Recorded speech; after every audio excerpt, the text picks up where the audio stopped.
guests, and that includes all of you.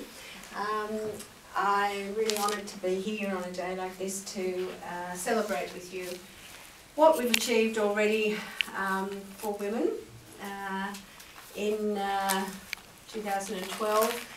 As you can see, I'm a mature person. That's a nice way of putting it, isn't it? And in the years since I was really young, I think there has been change, and I think, as you've heard from Sue, that things have been achieved and women have progressed.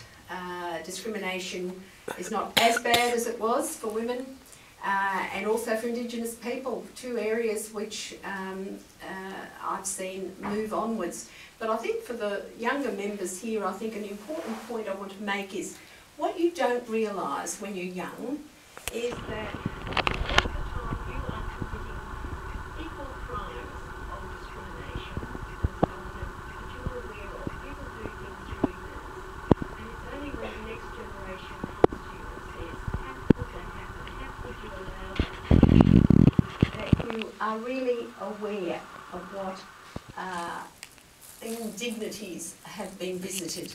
And for example, in my youth, people talked about white Australia policies without it. Nobody thought that was unusual. We shudder now. But there'll be things I want you to think, and we'll talk about it during my talk, things we do now that we'll be ashamed of when the other generation, next generations come to ask us. We must always think about what we're doing and not think we've got to the ultimate point of liberation and insight about things. Now, I want to dedicate what I'm going to say to my mum, who isn't here today. She died a couple of years ago, but she's probably a good example of what discrimination was like, and she went through a lot of it. She came here as a refugee from, and my father, in the Second World War.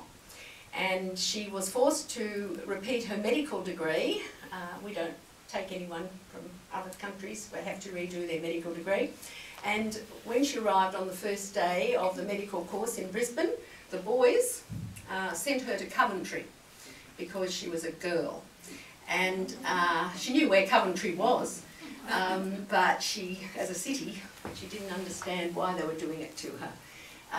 However, she persevered, and she graduated in medicine, and then she went to the countryside and became a GP, where she then ran into another form of discrimination when she awarded the first prize in the cake show to an Aboriginal lady, and the society ladies of the town were horrified. You don't do that. And she again couldn't understand what was this about. But finally, and that's the analogy I'll give you for today, she went to work in mental asylums, and that's where I lived most of my youth. So if there's anything unusual about me, you may understand. I didn't get out until I was quite old. And that's where she worked. And in those days, mental disease was seen in quite a different way. People were into mental hospitals for life.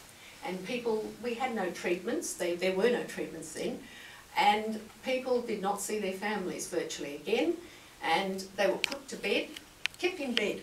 And so my mum went into these hospitals, got them out of the beds, their bed sores were at least cured, and as shock therapy and drugs came in, those people came out of the hospitals and went back to their families and restarted their lives. And these were mostly women, might I say again. Most of this fell upon women. Who had postnatal depression or schizophrenia or an enormous number of diseases that people...